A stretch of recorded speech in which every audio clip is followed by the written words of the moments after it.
Don't cut that out.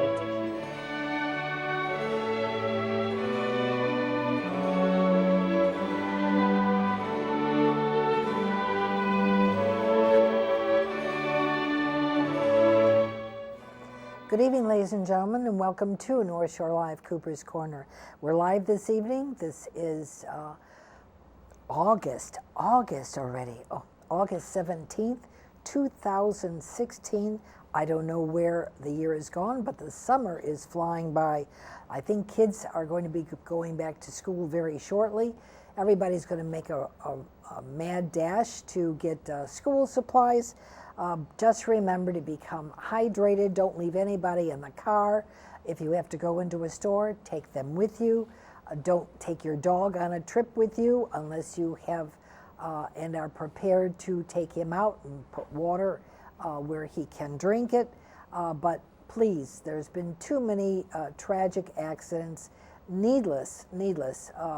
And if you love your animal and love your children, please either take them with you into the store, do not leave them in a car, and do not take your pet absolutely with you and leave them in a car as well. Very bad on both situations. I believe there is a law now that if someone sees a dog in the car or a child unattended, they have the Good Samaritan right to be able to break a window with whatever is necessary to get the child or the animal out and call the authorities. So just to avoid a tragic situation, use common sense and do not, we're trying to stop a tragedy before it happens. And all the good things is that the kids have new school supplies, and the dog will be happy to see you when you come home when he's in air conditioning. That's wonderful. This evening's program, Barb has brought to us. Barb is wonderful, and she's our advisor and on information from Scouting and from the American Legion, and of which the auxiliary of which I'm a part. And this evening we have two gentlemen who have been in Scouting a very long time, but we need them. We absolutely need them. We've got Bert Tucker, who's to my right immediately, and then we've got Don Martin, who is to Bert's immediate left.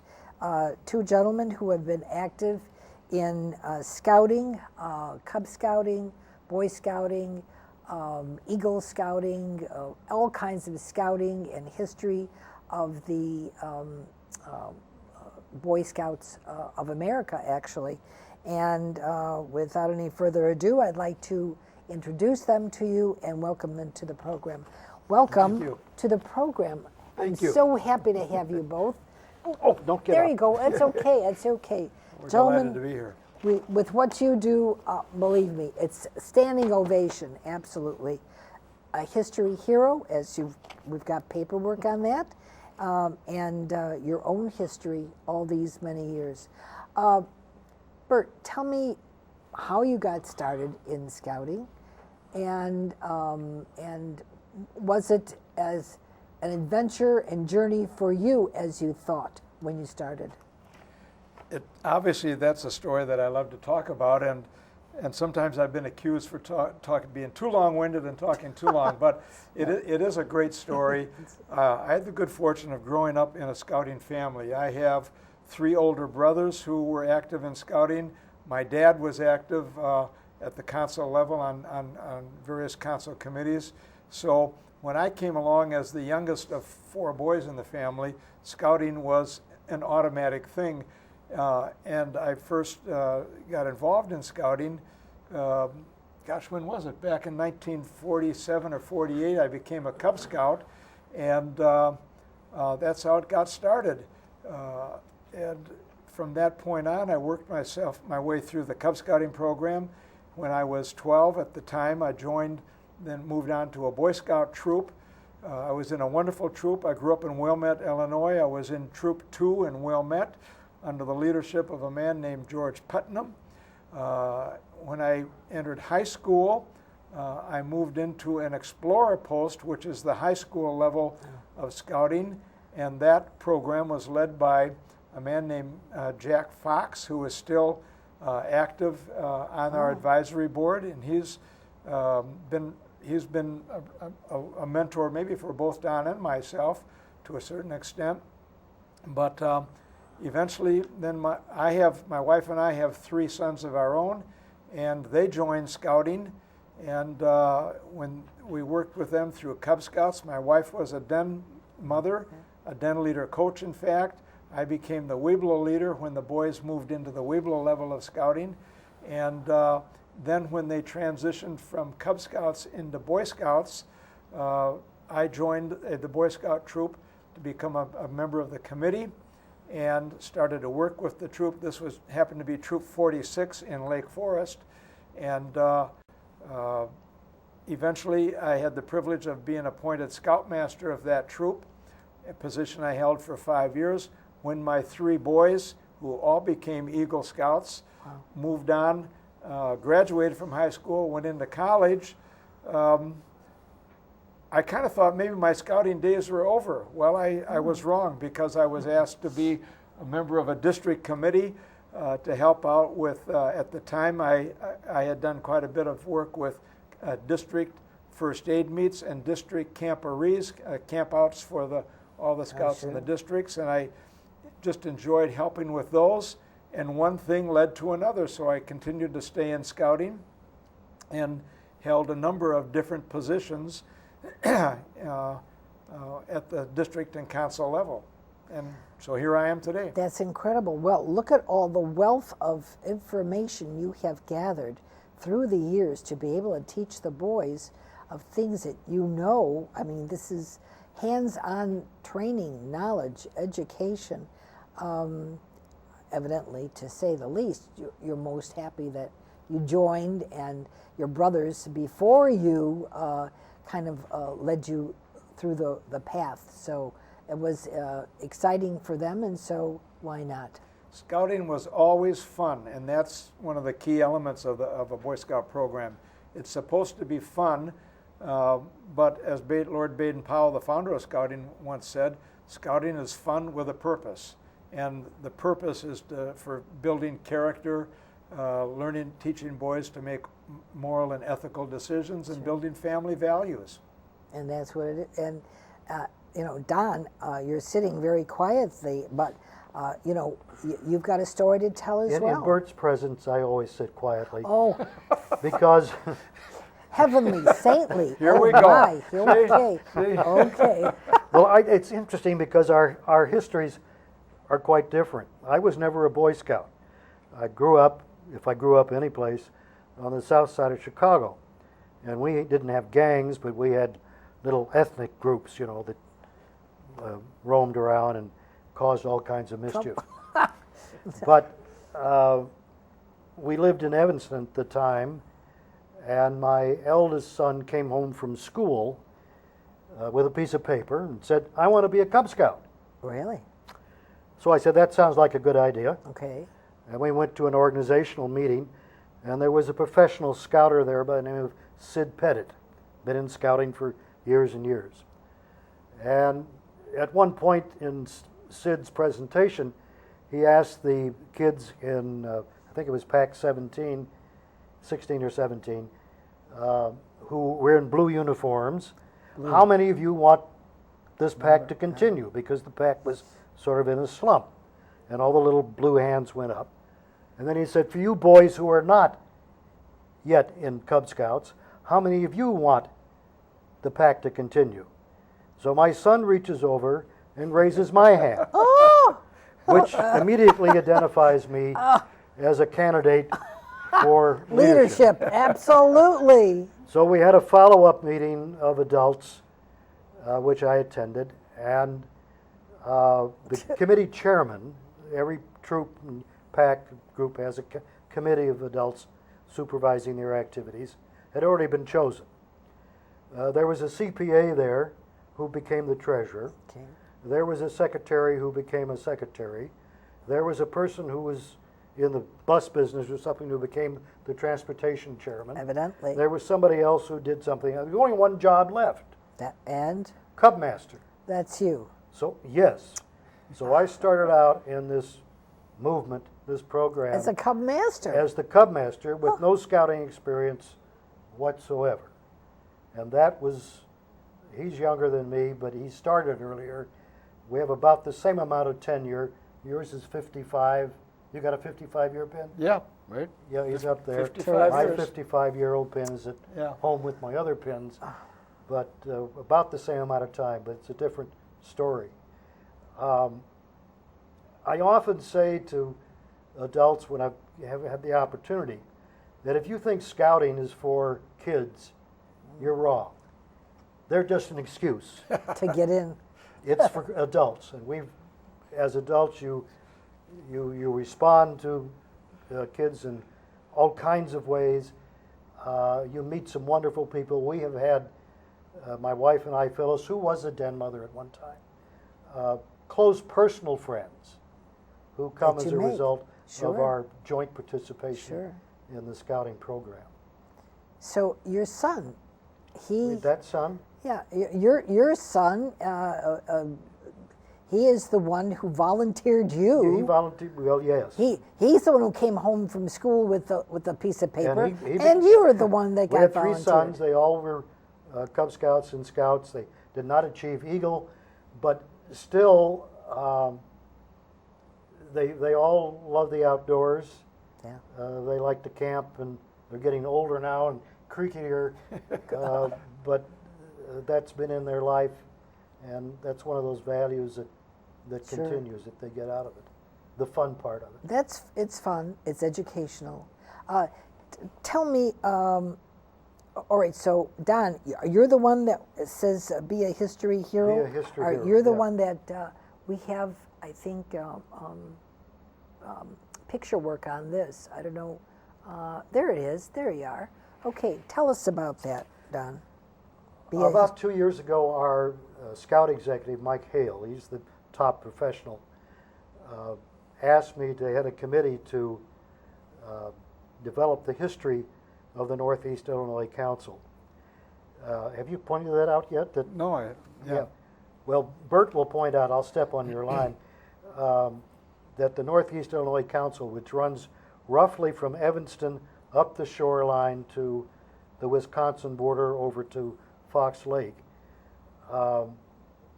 is the inheritor of about 10 other councils, smaller groups.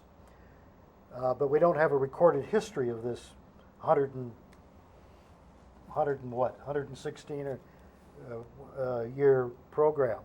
wow. So he asked me to lead a group of men and women who would work on that. As we thought about it, we said, well, look, this is, at least in the formative stages, falls into three logical Category. parts. Yeah. The first part is to collect, to accumulate the history from whatever sources we can get it.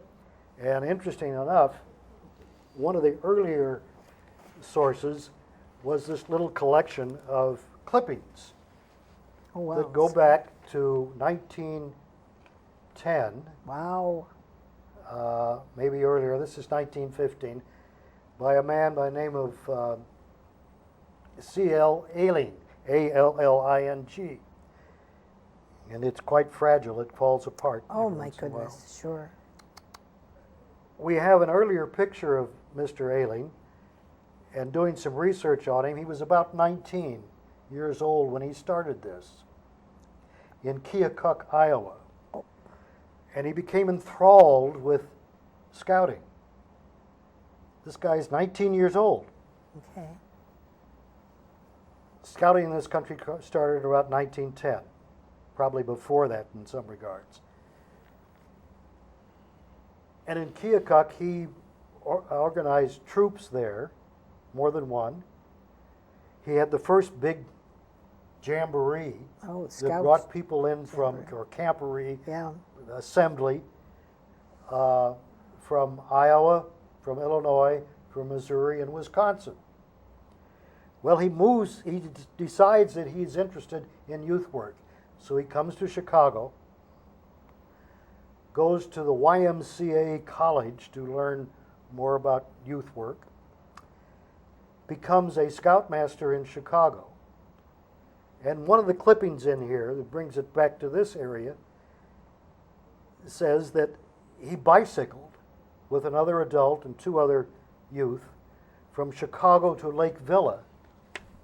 Wow.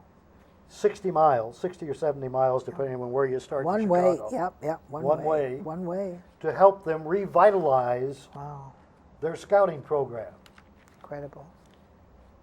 Then he goes off in 1918 to First World War, comes back, and becomes the first scout executive for Waukegan Council, one of these Wow. predecessor councils. Yeah. One of the interesting things in this book is that we presume that he collected this, and it has newspaper clippings. I see. He doesn't indicate exactly what the newspapers are, but at the time, in the 1910 to 1920s and 30s, newspapers were the social media of the time. Sure, sure. And these articles are quite extensive.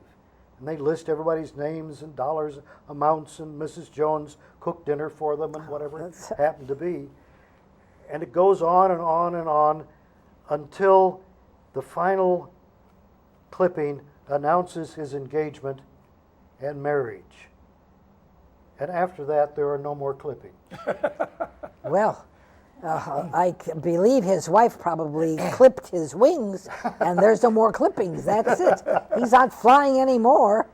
So, But it was after that that he became what's in here, the scout executive, the top incredible, person in Waukegan. incredible. And repeated what he did in Keokuk. He organized groups. He had conventions, if you will, of Incredible. troops from all over. And that's the interesting part of this history, are the stories that come out of it.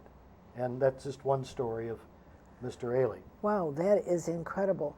How did you secure that? You'll have to ask Barbara Ziegenweid. I'm not sure how she Barbara. secured that. Barbara, okay. Barbara's well, off stage here somewhere. Yes, but she's there. Miraculously mailed into the office. Wow, miraculously. That's incredible. And if I can continue a little bit. sure, absolutely. A companion to that is that scouting in this area generally started in Evanston. And this is the minutes that go back to September 21st, 1910, of the organizing committee. My father was just born. Yeah. Of the organizing committee for what was called the Evanston Scouts. Their original idea was that they were going to join or become affiliated with an organization started by William Randolph Hearst called Oh. the American Boy Scouts. Okay. Not the Boy Scouts of America, Yeah, but the yeah, American Boy Boy. Scouts. Yeah. He was a publisher. One of the interesting things is that the Boy Scouts of America were incorporated by a Illinois person by the name of Boyce, William Boyce, from Ottawa. And he incorporated the Boy Scouts of America in February of 1910. William Randolph Hearst came along in May or so and incorporated the American Boy Scouts in Washington, D.C. in the same year. Wow. 19. So they competed a little bit Yeah. for attention. But William Randolph Hearst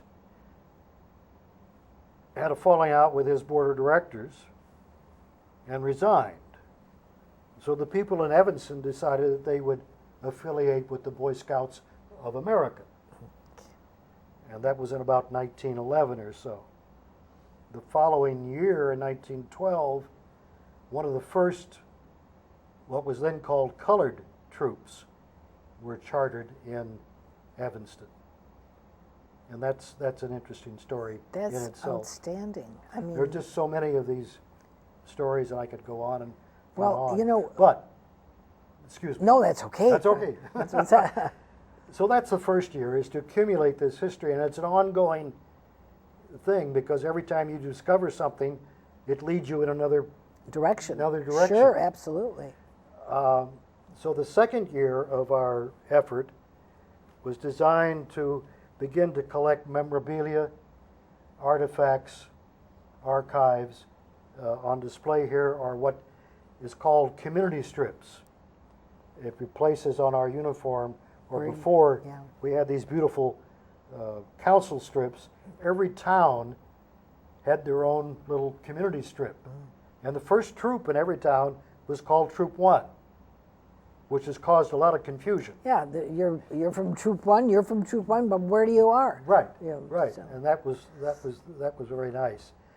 One of our prize collections, if I can get to it,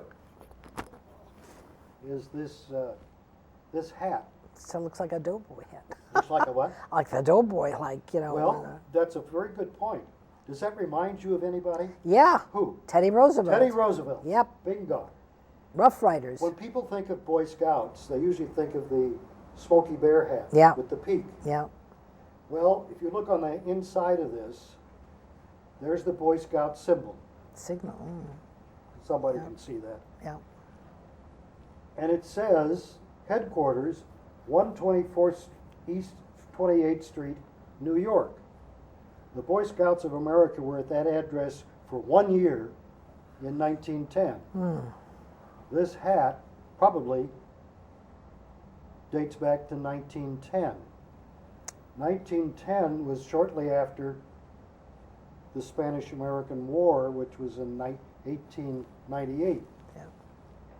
And the supposition is that the first Boy Scouts were sort of influenced by And the that soldiers. military uniform. Oh, military, yeah. Because this is made by the person, Sigmund Eisner Company, who made the uniforms for the Army in the Spanish-American War.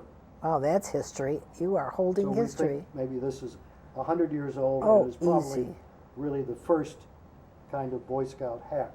Wow. And that's wow. what history will tell us. Do you have a museum somewhere, Don? Is there a Ah. museum somewhere? The third year, the year we're in, is our year of display. Okay. We have a website, Northeast Illinois Council. Wait. I Google everything and it comes up automatically. But there's also a Facebook page which has Northeast some history on Illinois. it. In Yeah. our headquarters here in Highland Park, we have a small display in our lobby of our office. That's where this hat is. There's an old uniform, old Cub Scout uniforms, some old handbooks, and we continue to collect that. In fact, a man by the name of Stan Case, I think it is, just donated his 1931 Cub Scout uniform to us. Wow. Wow. And we are anxious to have people donate memorabilia, uniforms, books, records Yeah. to us. What you've got on your Yeah, on finding sheet Be a here. history hero. It says what we're looking for: old uniforms from all programs in good condition, shirts, pants, hats, neckerchiefs, etc. Community strips like the patches, like you've got there, and NEIC activity posters, OA flaps and lodge items, old photos with written backstories if you've got possible for them. Old BSA handbooks, Boy Scouts of America, and manuals, newspaper articles, personal camping equipment. This is the place to tell it because everyone will, jump in on it. And the camping equipment, Boy Scout knives, compasses. I remember that. I remember those. No large items, no canoes or tents. Well, that might be interesting. It'd be interesting. We just don't have You don't any have the place to put room. it, You that's don't all. have the room for it. And local events or unit flags, coffee mugs, but you're getting more modern. They didn't have that actually then, I don't think. A national jamboree, memorabilia, activity programs, flyers, and other items of historic interest. And where would people contact you or send? I think the address is right there somewhere. What's the address, Barbara? 2745 Skokie Valley Road. Yes, Highland Park, Illinois. Highland Park, Illinois. And what we ask people to do is, when they donate something, is to give us, from a legal standpoint, we've lost the mic, No, that's all right. Keep on talking, you're good. a deed of gift. Deed of gift, it says, which fill out the deed of gift. transfers the property to us, and Okay. we can do whatever we want to with it. So if people want to contact you by phone, how would they do that, Don? The phone number is there, 847 847 265 265 3297. 3297. Yes. That's my home phone, but you Well- can please call me. It's on here if you're passing this out, evidently. And That's all right. Be delighted to hear from anybody. yeah, that would be interesting. Maybe someone out there has a uniform, that's been packed in away in an attic or a cellar or whatever, or they're cleaning out house or they're buying a new house and they're finding this. You would be interested in that. One of the things we don't have, Is a den mother's uniform. oh A blue cap, a Yep, blue blue- blouse, blue a skirt. blue yeah, I was a blue skirt skirt. Yeah. with a little cravat Yep. similar to what you're wearing. Yep, had you told me then, well, 40 years ago, I would be happy to have given it to I you. didn't know you 40 years. That's correct, because I married 50 years, that's Yeah. right. Yeah, interesting that all these items are now, they're artifacts of history gone by, and people are so interested now in history. This is like searching for King Tut's tomb, because these are all over the place, all over the country, and those that have grown up in scouting know what that is. I still have my Girl Scout handbook, and I looked at that and I said, "Oh my goodness sakes! I couldn't believe that." Pages are brown on there, but the cover is green, green cover, hard cover. You're sitting here quiet, Bert. We're not going to let you sit quiet for a while. I'm enjoying listening to Yeah, John talk. it's exciting. So what So am I. what Don does? Are you involved in any of that as well? He's on the committee, but I'm part of the committee. Okay. And one of the things that the committee, a decision the committee made early on, was the notion that we ought to develop a timeline of the history of the council, certain events that took place each year that would Sure. be significant. Yeah. And I don't know how it happened, but I was given the wonderful job of putting together the timeline. The data that goes into this timeline, we decided to get it from the council annual reports. And so the next thing I knew, I had a big file box full of annual reports that went all the way back to almost 1910. Wow. And so Where do you file that? Where do you keep that? Where? it's back in the Scout office now. Oh, But the timeline simply is a list of key things. First of all, the cover shows the 10 districts. I don't know if you pick this up. It showed, not districts, the 10 consuls that were independent that eventually, one by one, merged together and eventually formed what is now the Northeast Illinois Council. But the timeline, it actually starts when Lord Baden-Powell founded the Scouting movement in 1908, but then we go right on to 1910 when Scouting came to America, and we started Scouting in this country, as Don mentioned. And then we go through each year with significant events that took place in that year. In 1912, it was very interesting. You heard Don mention about the Evanston Council being one of the early councils. And in February 1912, Lord Baden-Powell, the founder of Scouting, visited Evanston, And at the conclusion of his visit, he said, and I quote, the Evanston troops are the best he had ever seen in America. And Wow. that's the origin of scouting in the Northeast Illinois Council now. So we go through the timeline. Every year we have a brief sentence or two, a small paragraph about a significant thing that took place. And we also have, as long as we were able to get the information, the names of the council president, the council executives, and the commissioner, and the number of boys that were in scouting. Yeah. Here we have in 1916, there's part of the Evanston Council. Then we go on with the different years, jump up to 1930. At that point, there seemed to be the notion that we need to offer scouting to younger boys. So on a national basis, the Cub Scout program was founded in 1930. And Cub Scouting was established to give boys in the neighborhood a chance to start to learn the values of scouting. And I can get into more of that in a little while. But going on through every page here, we have the various years of scouting, and then jumping ahead to 1969, that's when the Evanston Council and the North Shore Area Council, the last two separate big councils, finally merged and became, effective actually in 1971, the Northeast Illinois Council. And that's where we are today. And then this timeline continues up to 1910, which represented the first 100 years of scouting. 2010. 2010, excuse Yeah. me. It's okay, From Bert. thank you. That's why I need you still. See, 1910. This is Laurel and Hardy we have sitting here. 1910 to 2010, the first 100 years of scouting.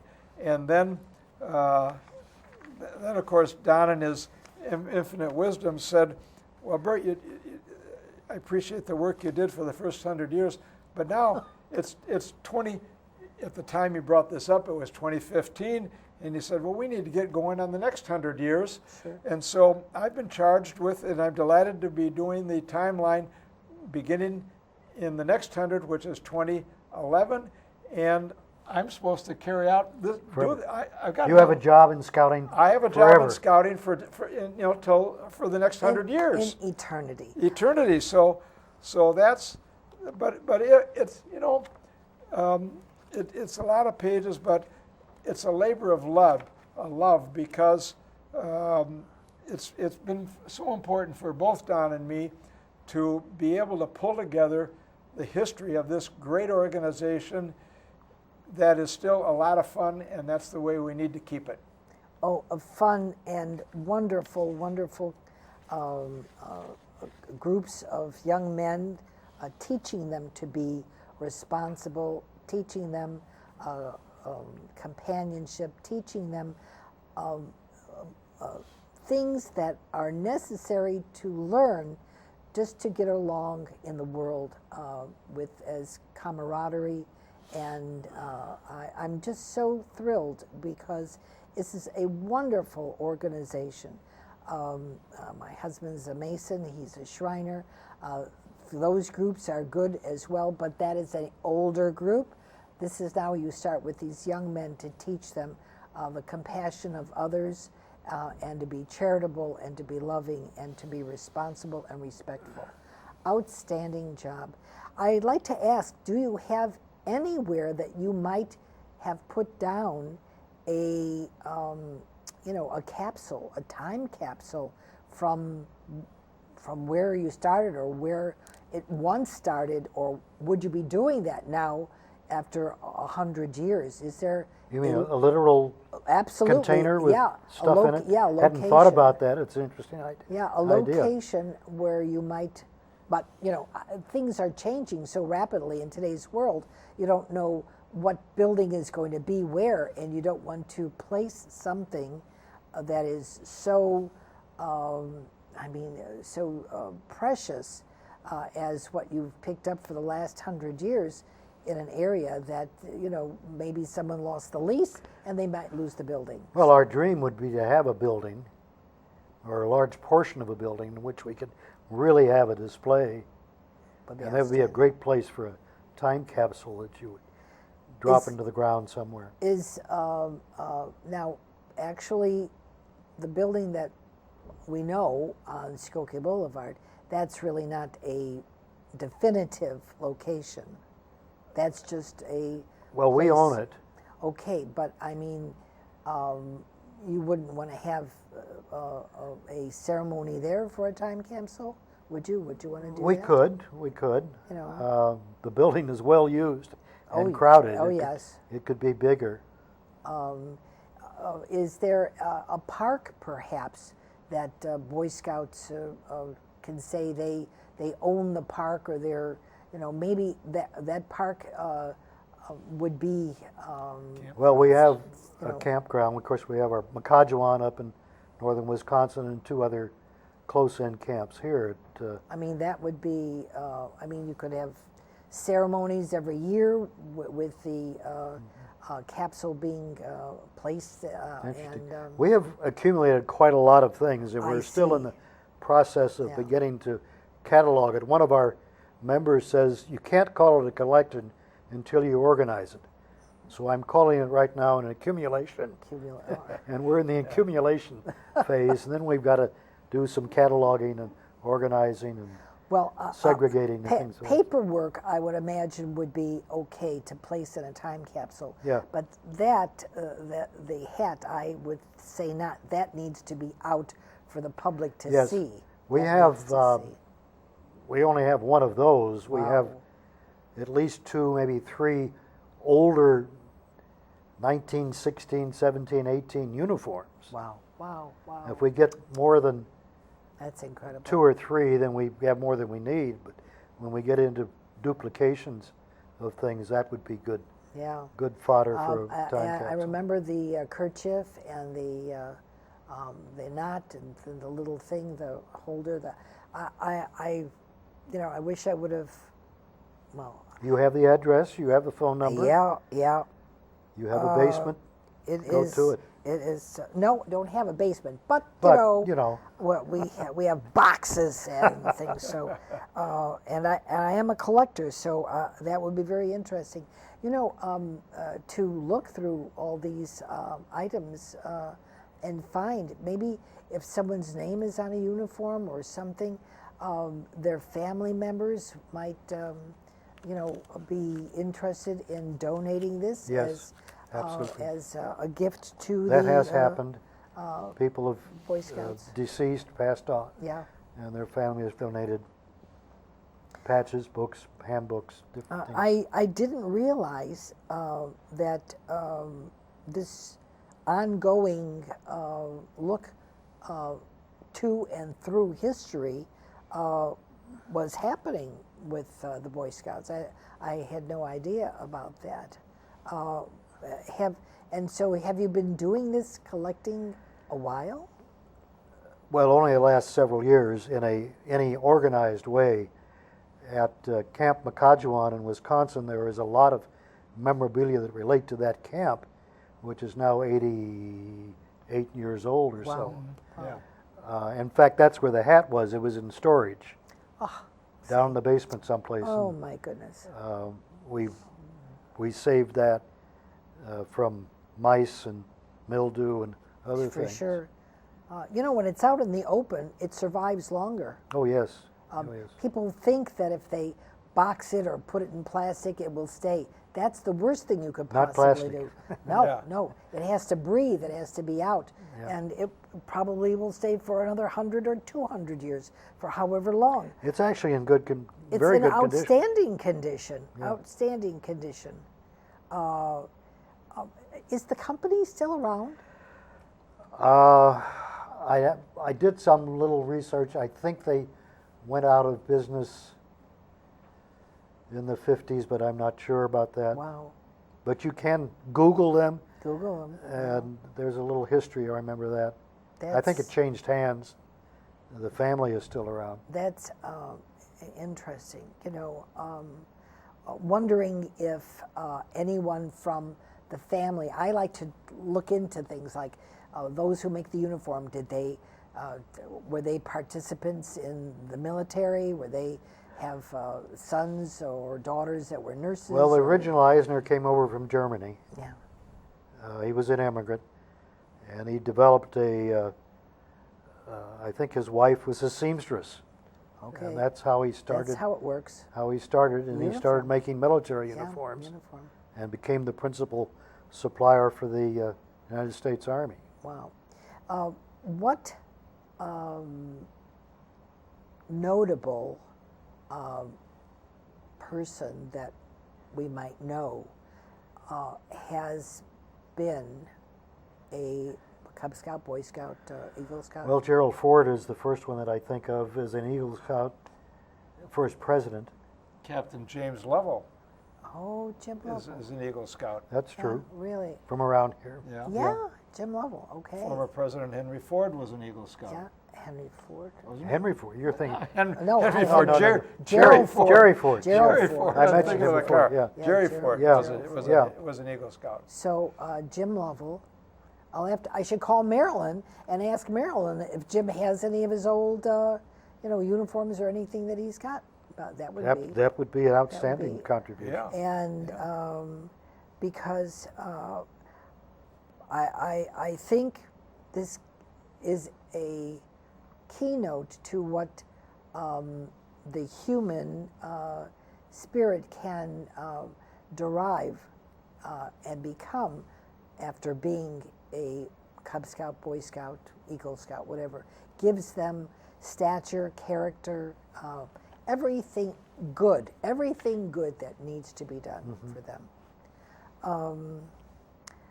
So you printed up these little flyers, and so where did you just send them out, or by mail, or what did you do with this? Well, they're distributed, first of all, pick them up at the Scout headquarters, Yeah. to all of our Scout leaders. Okay. That's our best audience. Oh, absolutely. The best connections. Absolutely. And any opportunity, For getting. I'm probably going to a Scout dinner tomorrow night, and I'll take Nice. some of those with me to Wood Badge. And Great. get some of those people. Wood Great. Badge is a training episode. Do we have time for another story? Sure, we do. You asked indeed. about famous people. Yes. During World War II, the Boy Scouts put out this Wow. magazine, or not magazine, Wow. but newspaper, Wow. Look at that that. listed Boy Scouts who would receive medals for heroism and valor and outstanding performance. General Clark, who headed up the war in Italy, is there as a former committee chairman. But down at the bottom is an article about Lieutenant Eddie from Evanston. Lieutenant Eddie was a naval pilot. He piloted a small reconnaissance aircraft called a Kingfisher, one pontoon, he and one observer. Captain Eddie Rickenbacker, Rickenbacker. World War I, was on a mission of some sort, but his aircraft landed or crashed in the South Pacific, along with an Army colonel and some other people. So, of course, they put out a search party. And one of the searchers was William F. Eddy, an Eagle Scout from Troop 17. Wow. Look at that. The remarkable thing is that Eddie found them out there in a raft. Floating. He landed his aircraft nearby. There were 3 people in the flotation device. One of them was an Army colonel who was seriously injured. Eddie Rickenbacker was in the other one, and then there was a crew member from the airplane. They put the injured man in the aircraft, their small airplane. He didn't have room for any more, so he used his scouting skills. Look at that. He tied Eddie Rickenbacker on one wing Oh. and the other guy on the other wing. It was too heavy to take off, so he taxied over these choppy South Pacific waters to his base 40 miles away and saved the lives of those 3 people. Isn't that great? What a This is an Eagle story! Scout. What An a- Eagle Scout. Wow. what a Who great used his story. scouting skills Use his scout to lash, skills. to Wow. rope these people on his, If you could hold airplane. up the front of that paper again, we'll be able to catch that. It says, to the camera. yeah, what is it? It says Boy Scouts, wait, hold it closer to you. Boy Scout Victory Service News. Yeah, Wow. World War that's- II. World And it's War just full of stories like that, several Medal of Honor presentations. Here's one of Franklin Roosevelt giving one, awarding one to somebody and so on. But that story is, what he did is so exceptional. Of course, he saved these lives who went on to be people who saved other lives who were Oh, yes. important, to the world, not just an everyday, but a good saving human Well, being. and even to this day, periodically, we see stories of a scout that jumped into action when there was a serious accident or a house fire Sure. or some disaster where the Boy Scout used his scouting skills to save a life. I have another one for you. Tell me. Remember the steamer Eastland? I don't remember it, but I remember reading it. Yes. It capsized in the Yes, Chicago River? That's right. Everybody went to one side, and it just went Right. over. Yeah. On that boat was a Boy Scout by the name of Adolph Bennett from this area. He saved the life of another young person, brought him back to the dock or the pier or whatever it was. Yeah, pier. But he used his swimming skills to See? save this kid. And when they asked him about it, he said, "Well, I'm a Boy Scout. I was just doing my duty." Doing his job. I think 600 people drowned or something. Yeah, it was It was a great incredible disaster, yeah. tragedy. Incredible tragedy. Yeah. Yeah, these are things that scouting teaches. Girl Scouting teaches the same Absolutely. thing. Boy Scouting teaches the same thing. It is a service organization that definitely provides a service not only to the one who is learning it, because he or she has the service, but to someone that may be in need of that service. And just like that, of course, they're just doing what they're taught to do. That they didn't or don't feel that they're heroic in any way, shape, or form. They're just doing what they need to do. You mentioned the word heroic. That reminds me, it strikes home.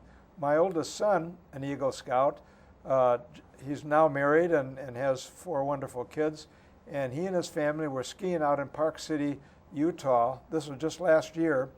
And they heard some boys yelling that were lost. They were down in a valley off the beaten path, off the ski run, and they were lost. And my son went down and pulled them up out of the valley and got them on the trail. And it turned out they were part of a ski school where they had gotten away from the rest of the ski school. My son took them down and got them back into the ski school, and the ski school director said, "Oh my gosh, you saved their lives. You're a hero."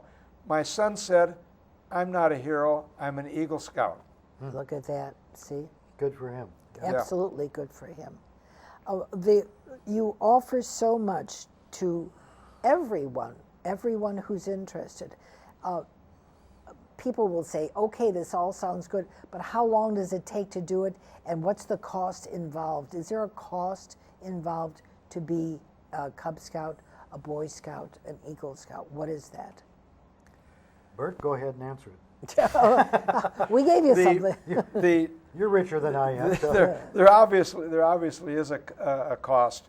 The very basic cost is that there's a dues of $24 per registered scout, whether it's a youth or an adult. But that $24 goes straight to the national office to support their programs. So the scouts have a variety of fundraising efforts. One of them is called FOS, the Friends of Scouting, which is an annual fundraising drive where we encourage parents to hopefully write a check that will support one scout for a year. And the number that we've had this past year, I think, was $175. Does that sound right? $175 is the cost of the council to support one of our scouts. And so we try to get at least $175 from each parent. We're very fortunate that a lot of parents will write a much bigger check than that. Some parents will write a smaller check. But Friends of Scouting is one of our major fundraisers. Another major fundraiser is a lot of fun. It's popcorn sales, where all of the Cub Packs and troops are encouraged to go out and they have a catalog of a variety of popcorn, regular popcorn, cheese corn, caramel corn, chocolate-covered popcorn. I like the caramel one, and I like the one with the peanuts in it. That's great. I love it, absolutely. And the I'm a popcorn purchaser. sales, we make a lot of money off of the popcorn sales, and using round numbers, the boys or the Cub Pack or Scout Troop, they get to keep 1/3 of the income. The council gets approximately 1/3, and the other third goes to the manufacturer that provided it. So it generates a lot of important money to support the scouting programs. And we also have people working with an endowment fund. There are other major gift promotions that go on from time to time. We have what is called the Good Scout Dinner, where a leading citizen, frequently a high-level corporate executive who has done a lot for scouting, he is recognized, and this is a major fundraising dinner. And that is another way that we bring money in for the council endowment fund. So yes, it costs a certain amount of money for the Boy Scouts to operate, but we also have very effective fundraising programs to support those efforts. Many units have their own fundraising program too. The popcorn, they can participate in that, but some want to sell other things. Christmas wreaths are a common thing that troops do. Yeah. To encourage, and that's one of the things we try to do, is encourage the guys, the boys, to be involved in getting the money themselves somehow or other, legitimately, to help support their troop activities. Well, I was thinking maybe we're up here on the North Shore, but in areas that are perhaps not as It's a good point. well heeled, is there some consideration for hardship cases, but the boys would like to join, but they don't have the finances, but in kind would do whatever work would be necessary to be able to make a step forward for them to earn a badge and become a Cub Scout or Boy Scout? We have a campership or a scholarship program available. Families that cannot afford to send their boy, let's say, to our summer scout camp or to a Cub Scout day camp or something like that, they can apply for a campership or scholarship, however you want to call it. And we have had, from our council endowment fund or from special donations that have been made specifically to support scholarships for boys and families that are in need. So that would be a good point. So if there's anybody listening out there, if you are able to help or donate that finances for the Cub Scouts, Boy Scouts, whatever, the Northeastern Illinois Council, that would be great to write a check, and that's helpful. But maybe if you are in knowledge of someone who would like to be, but that the family is a hardship situation, they certainly would be able to work along and assist in. Yeah, that's a super idea. I would say that if you make a contribution and you want it to go specifically to somebody who's having difficulty getting the funds to be a part of it, That's correct. designate that on your check or your letter. So Okay, that would be good. Or They know how to do it. Or it can be designated to a council scholarship fund, and then the council would distribute it to those in need based on an application process. Because all of this is good, and people say, you know, I see you on the air and all this stuff is good, but there are families out there, and in this particular time, things are financially not well with a number of families, and they have to go back to school and this and that. They'd like to join. I'd like to give them music lessons. I'd like to give them, you know, art lessons or whatever would come up, but the family cannot really afford it. So you've heard the gentleman say, if you are able to write a check and specify on there for those who are in need or a hardship case, that would be a very kind and wonderful thing to do. And if you are a family that is a hardship case or are looking for assistance, but your young boy would like to join, there is scholarship funds available to be able to put him in. And as time gets better, they can always re-up whatever their make up whatever they time or monies that they've costed, because they're learning unbearably more, unbelievably more than the dollars could possibly, give them. Some of our Cub Packs and Scout troops, I mentioned the popcorn sales. I said the troop will receive 1/3 of the total profits from their sales. Some of those troops will allocate that money to the boy who has sold the most popcorn. So there's an incentive. If a boy needs financial help and he sells a lot of popcorn, then the troop will turn around and use that money to help pay his way to summer camp. Wow, that's good. Yeah. The summer camp is outstanding. Teaches them how to swim, what else? Bow and arrow, archery, whatever.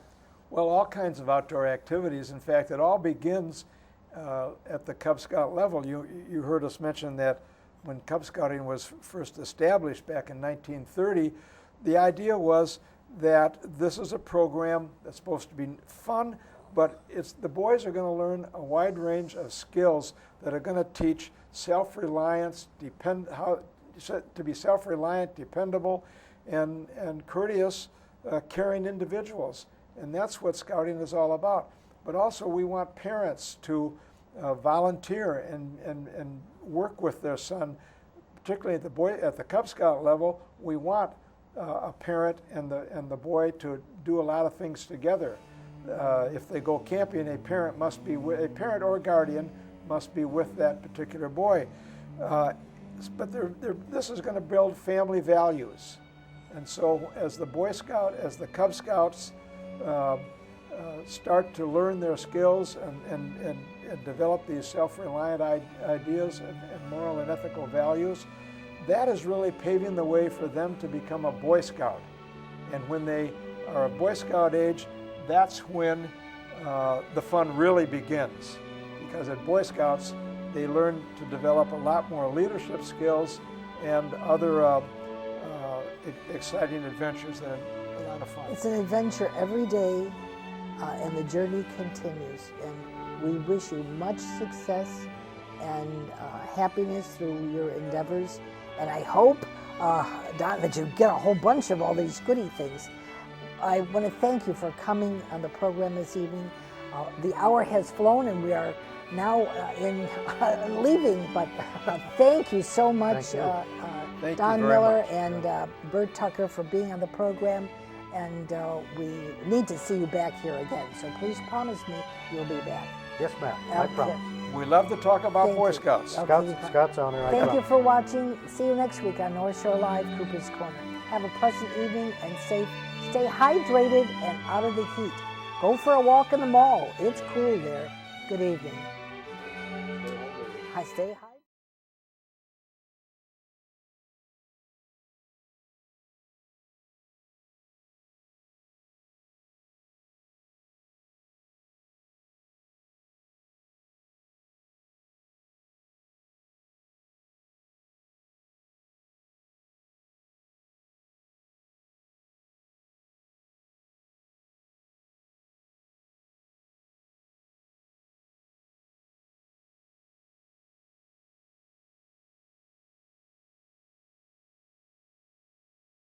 The following program is a public access production. Comcast is required to provide time on this channel and make it available pursuant to franchise agreements with the communities we serve.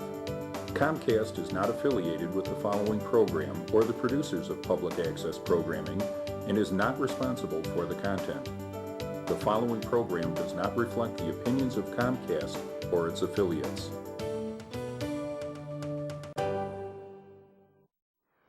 Facilities that make this program possible are provided by the City of Highland Park.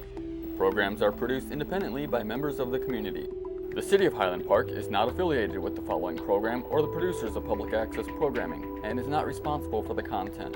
The following program does not reflect the opinions of the City of Highland Park.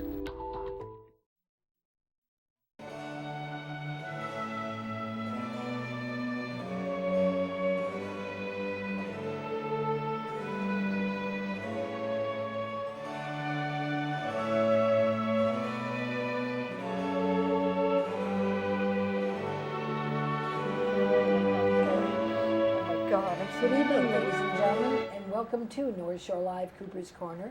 We're live this evening. This is May the 11th, 2016. I know that you are mostly interested in the political race, but you know, we have some very important things, community service here that we do in Highland Park for the communities around the area and of course around the world, because we are on YouTube. So in case you miss this program or any other program, you contact or take a look at, here we are, contact YouTube, and you can get all of our programs that we've done. And the Muccio, Jack Muccio, beautiful singer. I hope you enjoyed him. And Dan Pierce was on, from Mayor Dan Pierce,